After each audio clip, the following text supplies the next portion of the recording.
প্রধান উপদেষ্টা হিসেবে ডক্টর ইউনূসের প্রথম দ্বিপাক্ষিক সফরের জন্য চীনকে বেছে নেওয়া বাংলাদেশের পক্ষ থেকে একটি বার্তা বলে জানিয়েছেন পররাষ্ট্র সচিব জসিম-উদ্দিন। মঙ্গলবার ব্রিফিংয়ে তিনি আরও জানান, বিমস্টেক সম্মেলনে নরেন্দ্র মোদির সঙ্গে ডক্টর ইউনূসের বৈঠক হলে ভারতের সঙ্গে সম্পর্ক স্বাভাবিক করতে সাহায্য করবে। তাই এই বৈঠকের জন্য দিল্লির ইতিবাচক সিদ্ধান্তের অপেক্ষায় রয়েছে ঢাকা। দেশ জুড়ে তোলপাড় ওয়ালটন ফ্রিজ কিনে আপনিও হয়ে যেতে পারেন মিলেনিয়ার। জুলাই গণঅভ্যুত্থানের পর প্রথম যে কয়টি দেশ বাংলাদেশের নতুন পরিস্থিতিকে স্বাগত জানিয়েছিল তার মধ্যে চীন অন্যতম। প্রধান উপদেষ্টা হিসেবে দায়িত্ব নেবার পরে বিদেশ সফর করলেও প্রথম দ্বিপাক্ষিক বৈঠক করতে বুধবার চীনে যাচ্ছেন ডক্টর মোহাম্মদ ইউনূস। এই সফর কূটনীতির অঙ্গনে বাংলাদেশের অবস্থানকে ব্যাখ্যা করবে বলে জানিয়েছেন পররাষ্ট্র সচিব।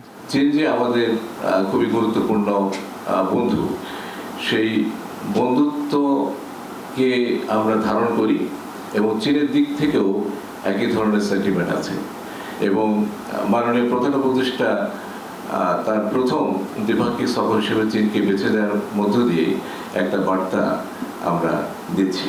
প্রধান উপদেষ্টার চীন ও থাইল্যান্ড সফর নিয়ে মঙ্গলবার পররাষ্ট্র মন্ত্রণালয়ে সংবাদ সম্মেলনে পররাষ্ট্র সচিব জানান, শুক্রবার শি জিনপিং এর সঙ্গে বৈঠক করবেন ডক্টর মোহাম্মদ ইউনূস। তিনি জানান, চীন সফরে বেশ কয়েকটি চুক্তি ও সমঝোতা স্মারক সই হতে পারে, আসতে পারে ঋণ সহায়তার ঘোষণাও।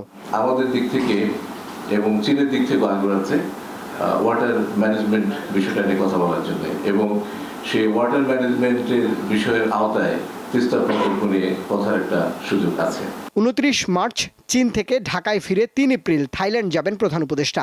সেখানে বিমস্টেক সামিটের সাইডলাইনে নরেন্দ্র মোদির সঙ্গে বৈঠকের জন্য প্রস্তুত ঢাকা। তবে বৈঠক নিয়ে দিল্লির সিদ্ধান্ত এখনো আসেনি। দিল্লি প্রস্তুত কিনা সেটা দিল্লি বলবে, আমরা এই বৈঠকের অপেক্ষায় থাকবো। রুবায়েত হাসান, দীপ্ত সংবাদ, ঢাকা।